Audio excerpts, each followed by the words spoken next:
You just realized your business needed to hire someone yesterday. How can you find amazing candidates fast? Easy. Just use Indeed. Stop struggling to get your job post seen on other job sites. With Indeed sponsored jobs, your post jumps to the top of the page for your relevant candidates, so you can reach the people you want faster. According to Indeed data, sponsored jobs posted directly on Indeed have 45% more applications than non-sponsored jobs. Don't wait any longer. Speed up your hiring right now with Indeed. And listeners of this show will get a $75 sponsored job credit to get your jobs more visibility at Indeed.com/kidsandfamily. Just go to Indeed.com/kidsandfamily right now and support our show by saying you heard about Indeed on this podcast. Terms and conditions apply. Hiring? Indeed is all you need.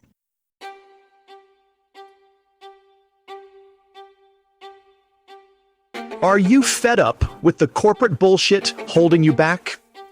Welcome to Invest in Yourself, the Digital Entrepreneur Podcast, the ultimate launchpad for entrepreneurs ready to seize control and unleash their creative genius.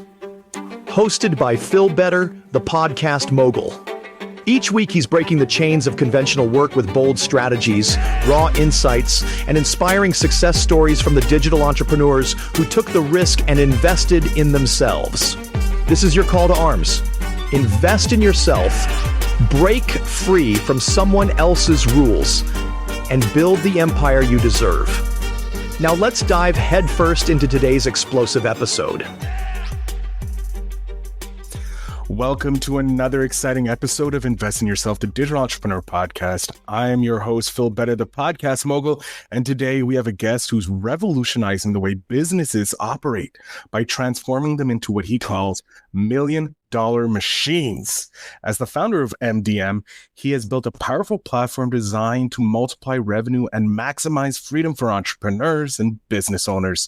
By harnessing the potential of systems and automations, he's developed a proven formula that empowers businesses to grow exponentially without sacrificing personal freedom. His mission to democratize those powerful business transformation tools, making them accessible to all. When he's not helping businesses thrive, you can find him reading, working out, baking challah bread, or spending quality time with his wife in sunny Miami, Florida, hopefully not being too disturbed by those hurricanes that seem to be flying around nowadays. But with that said, let's dive into mindset and systems behind his success as we welcome today's guest, Ernesto. Ernesto, thank you so much for being here. Thanks for having me, Phil. First, right off the bat, you're in sunny Florida. Well, it's not sunny right now, but are you okay? Are you harnessed by the hurricanes that are coming by? Thank you for asking. I'm okay. My family's okay. We're doing fine in Miami. All right, good. Just wanted to get that off the way because crazy stuff's been going down in Florida weather-wise, so I wanted to make sure we're fine. But Ernesto, I want to start with the first question is, why did you become an entrepreneur? What made you decide to go down this path? So I became an entrepreneur because it's the thing I always wanted to do. At 18 years old, I wanted to own 6 restaurants. I wanted to bring people together, have a great time. And I fell victim to the story that our parents wanted us to believe about stability and safety and the job. And I did all that, and it was great. I learned a lot. I had several jobs. But when in 2020, when the pandemic started, I said, now's my chance to give it a shot. And so go for it. I'm glad you went for it because then we wouldn't have this conversation. I wouldn't know about million-dollar machines, which I'm interested in because it's different. Most people are like, oh, here's a blueprint, have fun, go run off with it. You want to actually transform people into machines that make millions of dollars. Now, first of all, how did you come up with that idea to turn people or businesses into million-dollar machines? I watched a webinar once. It was called the $1 Million Message. It was like a marketing webinar. Mm-hmm. And it hit me one day. What I do is I build machines. I implement technology. This is the work. And it just communicates to people in 3 words. Or 3 letters So, even. or 3 letters. Yeah. I mean, we can get to MDM. MDM could mean many things to many people. But yeah, there's a huge segment of the population of entrepreneurs and founders that are actually solopreneurs. About 80% of small businesses are actually solopreneurs. 26 million of the 30 million small businesses in America are solopreneurs. And some of them by choice. It's fine, and that's fine. Most of them, though, they don't know. They don't know how to scale. They don't know how to be more effective or efficient, or they don't know about technology. They have no idea what's possible. Yeah, it's true. Even in the podcasting world, a lot of podcasters don't know about all the amazing automation tools that can help them take their podcast to the next level so they can focus on what's really important. How did you, when you went to this webinar that was doing $1 million dreams, pardon me,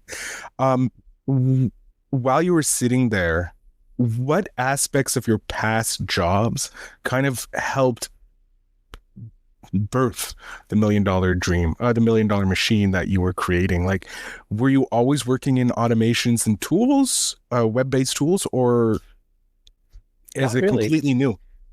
No, well, it's definitely not new. I've always been in technology. I've always been in systems. I studied systems engineering in school. And I actually got my start in the restaurant world. As I mentioned, I wanted to own 6 restaurants. But after college, I went into the world as a technologist in restaurants. So I was the person that was connecting the point of sale with the reporting tool, with the inventory tool, with the scheduling tool, so that an owner can understand how does his labor fluctuate with sales during a meal period. What menu items are selling most effectively? Which menu items are most profitable? And using that information to help inform decisions that business owners are making, that restaurant owners are making.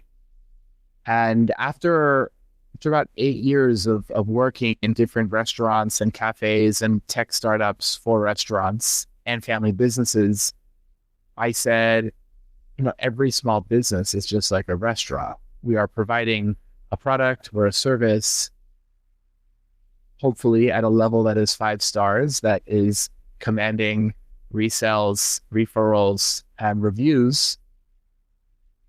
But business owners they're not thinking of that. They're not thinking in that way of a restaurant owner, of delivering an amazing experience. And so it's a lot of my past that has driven the way that I'm building MDM today. Love it. When you started out building MDM, I nearly said MDMA there, but MDM, remember those crucial letters. What problems kind of did you face going through it? Because you're building a new system in essence, and obviously there's going to be bugs and hiccups, but was there a specific problem that you can remember that really stuck with you, and when you solved it, it was like a weight off your shoulder, and that you're like, okay, now I can go move forward with this? Yeah. So there's 2 problems. One was, for the first almost 2.5 years of the business, I was focused. So it was not always called MDM. It used to be called CPD Advisors. And they used to have a story about bees and honey and how bees create their hive, and that founders need to build their hive more effectively so they could all cross-pollinate. That was like the storyline. That was the core story I was using. And this is the first problem. People weren't resonating with it. And so I was inserting my identity, because I wrote a book called Newbie with bees, and I was wrapping my identity into the business and using this story, but it wasn't resonating. But because I was attached to the identity, I was prolonging, I was holding on to that. Mm-hmm. I didn't want to be rejected. I wanted to be right about the story. And I think many people want to be right about many things. But when they think about the core story that they're telling through their business, that can dramatically shift the results. Because the second that I changed from CPD advisors to $1 Million Machine, the interest was, forget 180, it was like a 10,000% increase in interest and attention. People want $1 Million Machine. People don't care about CPD or CBD or honey, like they don't care about that. They care about $1 Million Machine. And so really thinking about the core story that you're telling was the first problem. Second problem was I was focused more on the features than the benefits. I was so focused on teaching people technology and teaching people systems and teaching people tools and teaching people software. And Phil Better doesn't care about software or Riverside. He doesn't care about that. Phil Better wants to know how he can bring in a VA to quadruple the number of episodes that he can produce. Pretty much, yeah. So when I shifted to benefits, people are like, oh, interesting. So those are the two like main kind of changes. Now, when you came to those changes, when you realized those were kind of an issue for you, and like most entrepreneurs, we always have that first iteration, that the alpha version of our product going into the beta and all that until we release it. And entrepreneurs online, we tend to go from alpha straight to release, even though the alpha may not be the best version of it. Did you have a mentor or a coach who was kind of helping you upgrade to the more palatable, if you will, MDM namesake, the $1 Million Machine? Were you working with someone during that period? I'm in a group called Brand Builders Group, which is a personal brand strategy firm led by a lovely couple, Rory and AJ Vaden. They are like Hall of Fame speakers, sales trainers. They're great. And I've been in their group for the last 3.5 years, and I've been learning from them, not directly from the two of them, but I had a strategist, and very helpful. It was really helpful to be in a community of people where we're all kind of doing the same thing, like thinking about what is our personal brand, what are the content pillars, what is the messaging that we are putting out into the world.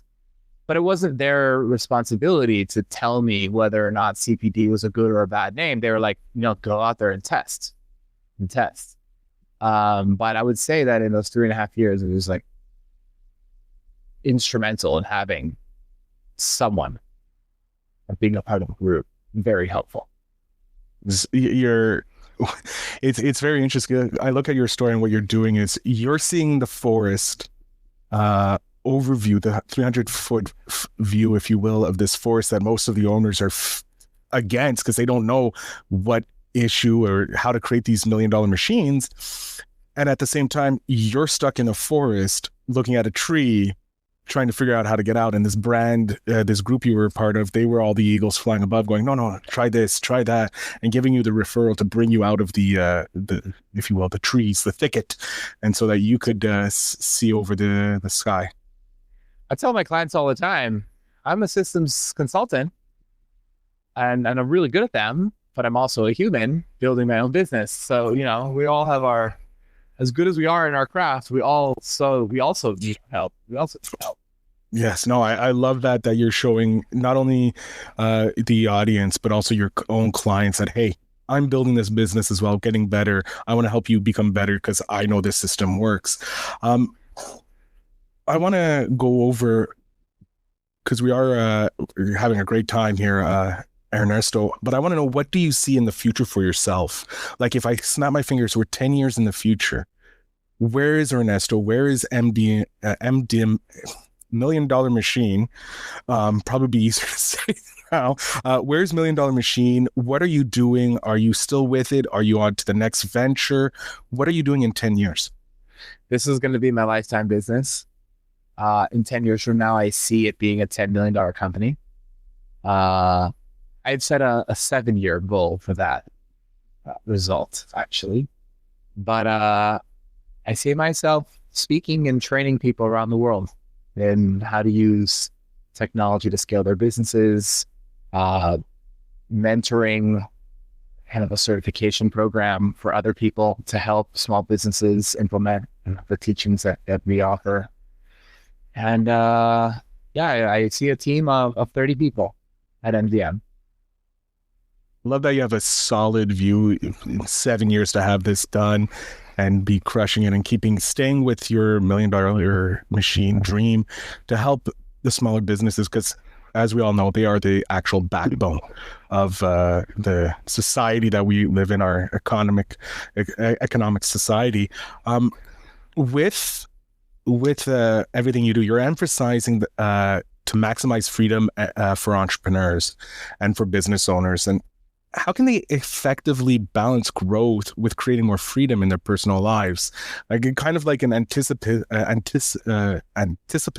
paradox. There we go. Let's use a more fancier word, paradox, because the more your business grows, the more time is going to take of your time. But you're saying, no, we can grow this business, but also give you more time back. How does that work? Think about a food truck. Everything we do at MDM, we use restaurants as a storytelling tool. So if you're running a food truck and you're selling hamburgers, and maybe you average 10 customers a day selling hamburgers, you put a post on IG and it goes viral, and now you're getting 100 customers a day. So just because you're getting 100 customers a day doesn't mean you need to be the person sweating over the grill cooking the burgers all the time. But most entrepreneurs operate like that. They're like, no, I must be the one making the burgers. I must be the one editing the podcast videos. I must be the one that is delivering every sales call. They think of it like that because they have their identity wrapped up in that. And in reality, what they could do, it's like, hey, all you have to do is write down the steps to making a great burger. And then we bring someone in and they can make the burger. Write down the steps to editing the podcast episode. We bring someone in and they can edit the podcast episode. Write the steps of a sales call. We'll make that happen. But people don't think like that. They don't think about delegating. They don't think about how do they use automation to actually free up their time. And with using storytelling tools found inside all sorts of different restaurant contexts, stories that we all know and love and connect with, you can actually help someone understand what it means to grow your revenue and grow your freedom. Speaking of using automation and tools, because that's one of your specialties, and I'm a big fan of automation. I use it to schedule most of my interviews to take some time off of my plate. What tools or softwares, because there's so many of them out there, do you particularly focus on to help budding entrepreneurs, solopreneurs, and business owners to alleviate some of their stress or the pressure on them? So the three tools that I will share that I am like devoutly connected to is one, Notion. Notion it's an organizational thinking tool where you can organize your goals, your relationships, your projects, the tasks that need to get done, marketing calendars. I mean, you could really organize so much of your business on Notion. Other people think like of Asana or Monday. I hate those tools. And I think Notion is like the best. The second one is a tool called Tally, which most people use Google Forms or Typeform to collect information. I set up Tally, which is a beautiful, simple, dynamic, and powerful form builder they can use to collect information from people. And the last one is Zapier, which is the automation software that everyone, it's not that everyone knows, but it's the popular one. If you know that it's the one to use. If you know, yeah, unless you're a nerd and you use Make. But yeah, Zapier is great. And there's a bunch of other tools. People think that like, oh, what's the one tool to do it all? There is no one tool. I use 25 tools in my business, and I'm a systems person. I use 25 different ones. Yeah, just those top three. I can tell you, Notion is. I haven't heard of Tally, but Notion is a game changer. Zapier, I guess I'm a nerd because I use Make, but Zapier was where I first started, and I love it. It's just somewhat a little complicated for me because it's not. I like the drag and drop of Make aspect, but Zapier is a fantastic tool. I know I've used it for automations as well, so that's a great tool. Tally, I'm probably going to take a look at because I currently use Google Forms, but I like the idea that I can make it a customizable build. So I may be moving. I can hook you up with my my podcast templates. Please, I would love that. Even better. Make my life a little easier there, so I don't have to build from scratch. When you first started, I had like 8 questions just pop into my head. I apologize for that, Ernesto. But when you first started, the stress of that first client meeting, where you're selling the idea that you'll be able to help them build that system, that $1 million machine, did you have a huge like pit of fear inside of you, or were you like just gung-ho ready to go whether they signed or not? I don't know if it was fear. I also know that my first few clients was like free work, because, you know, you do free work so that you can get the testimonials. You do free work so that there's no pressure. You do free work so that if you mess up, or it's like, hey, it's free, you know, it's a lot less pressure, because what's most important in all of this is performing, is doing something, is taking action. Taking action is the most important thing. So whatever you need to do, if someone's listening and they're just starting, like tell the person you'll do it for free. Like figure out what the person needs to just move forward and do it and move forward with them and start delivering fantastic results. Because when that person will say, hey, this is amazing, let me refer you to 4 friends, that's when you can charge. And that's when you know that, like, okay, I'm worth my $2,500 package or whatever package that you want to charge. Yeah.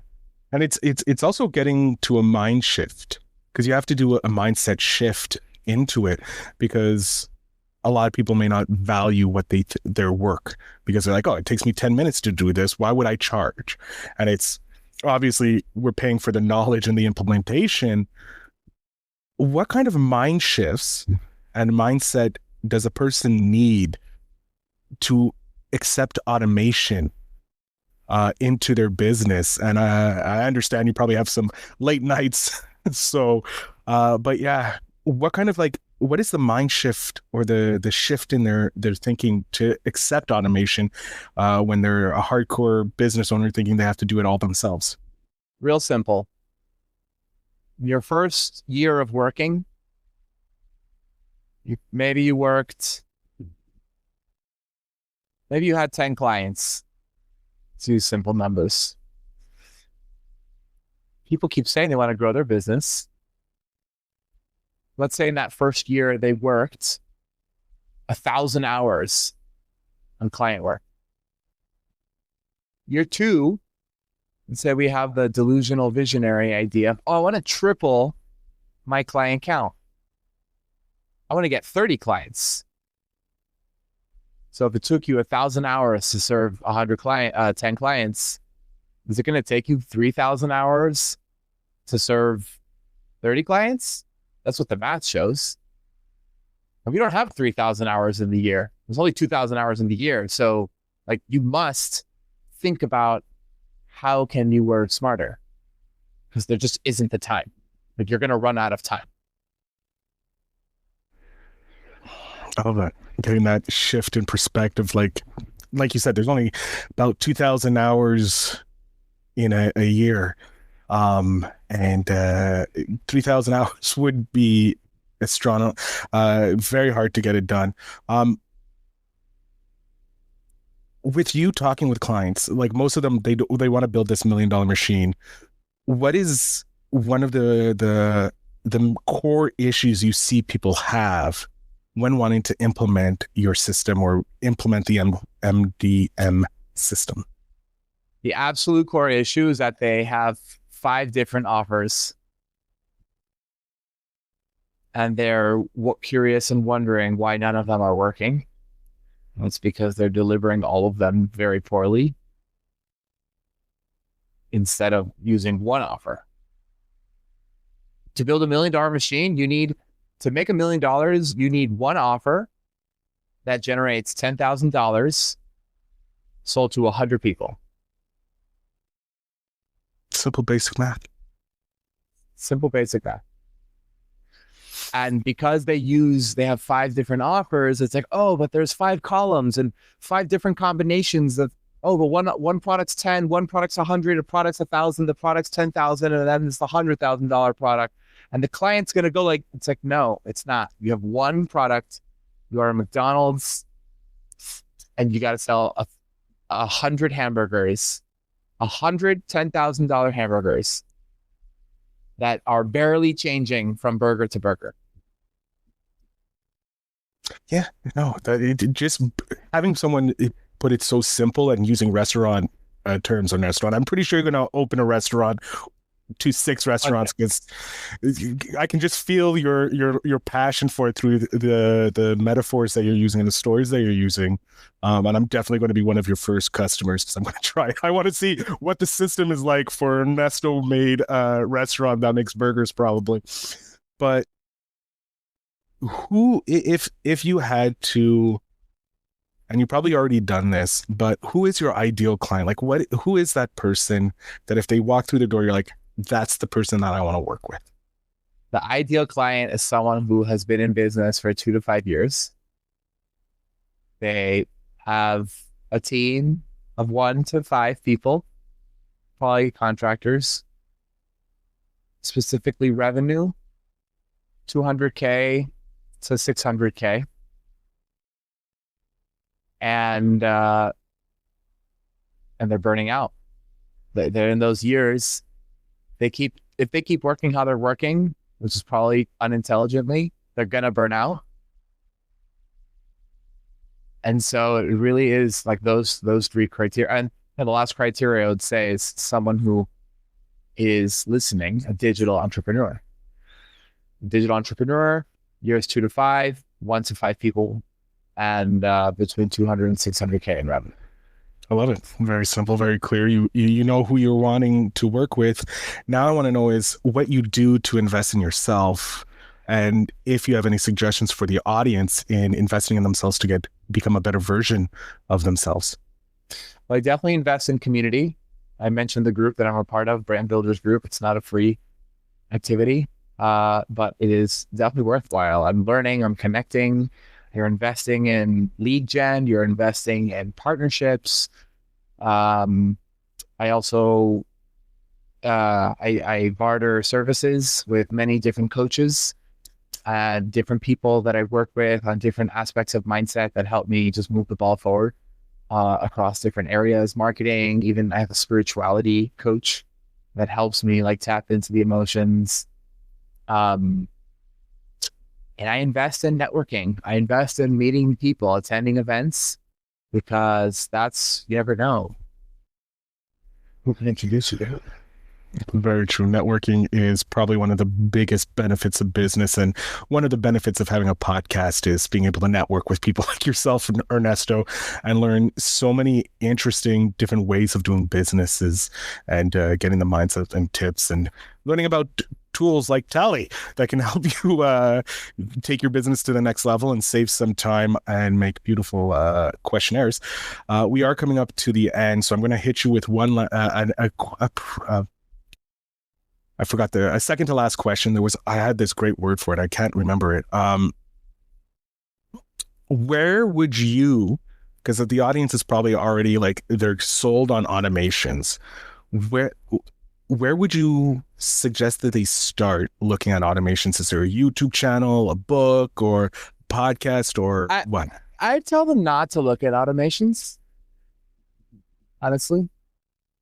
What a business owner is really good at, or can be really good at, is spotting the opportunities in their business and creating a vision, saying, hey, I'm at 10 customers, I want to be at 30.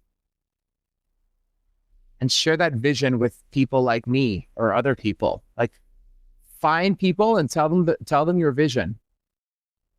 Because first of all, if you're listening and you're a founder, you're not about to binge 15 hours on YouTube to learn Zapier. That's just like not a good use of your time.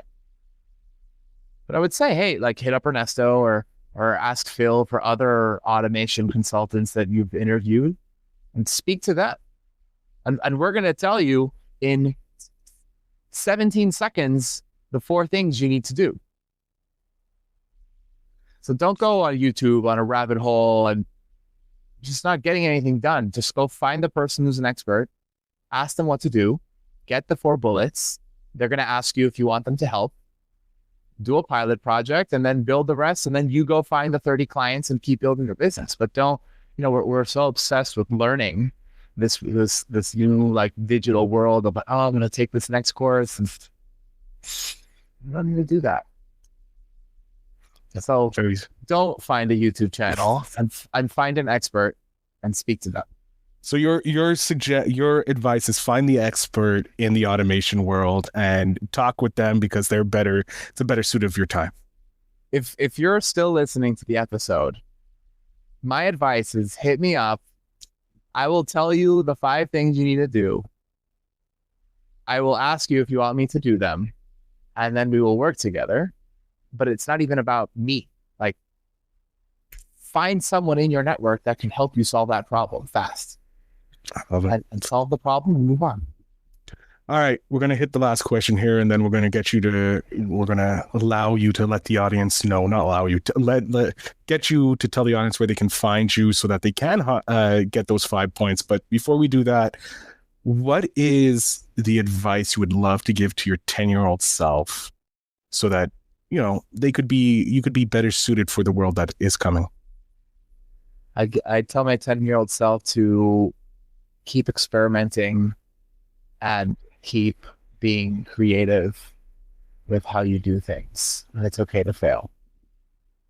Some great advice. All right. I'm going to jump off stage here, Ernesto. I want you to talk directly to the audience. Tell them where they can find you, connect with you so that they can get those 5 points and, start leveling up their business to create that $1 million machine that they all deserve. The floor, sir, is yours.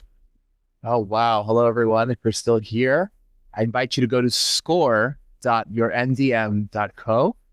And at that site, you will fill out a 5-question quiz. You will get a scorecard.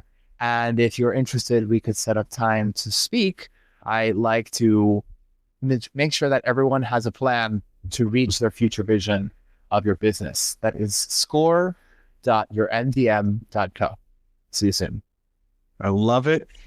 Ernesto, thank you so much for coming into the podcast today and sharing your journey and giving me that new tool to use, as well as maybe some blueprints as well to help me go out. But I want to thank you so much for being here today. Thank you, Phil.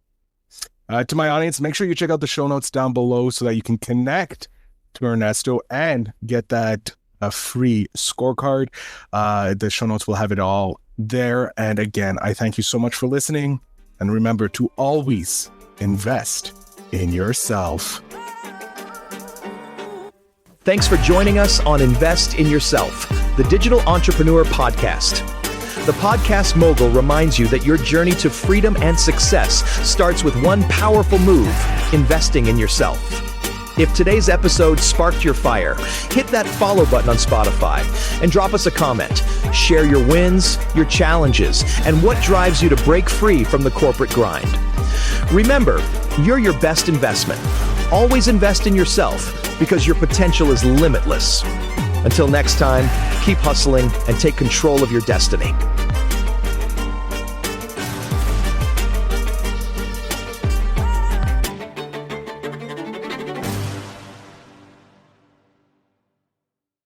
You just realized your business needed to hire someone yesterday. How can you find amazing candidates fast? Easy. Just use Indeed. Stop struggling to get your job post seen on other job sites. With Indeed sponsored jobs, your post jumps to the top of the page for your relevant candidates, so you can reach the people you want faster. According to Indeed data, sponsored jobs posted directly on Indeed have 45% more applications than non-sponsored jobs. Don't wait any longer. Speed up your hiring right now with Indeed. And listeners of this show will get a $75 sponsored job credit to get your jobs more visibility at Indeed.com/kidsandfamily. Just go to Indeed.com/kidsandfamily right now and support our show by saying you heard about Indeed on this podcast. Terms and conditions apply. Hiring? Indeed is all you need.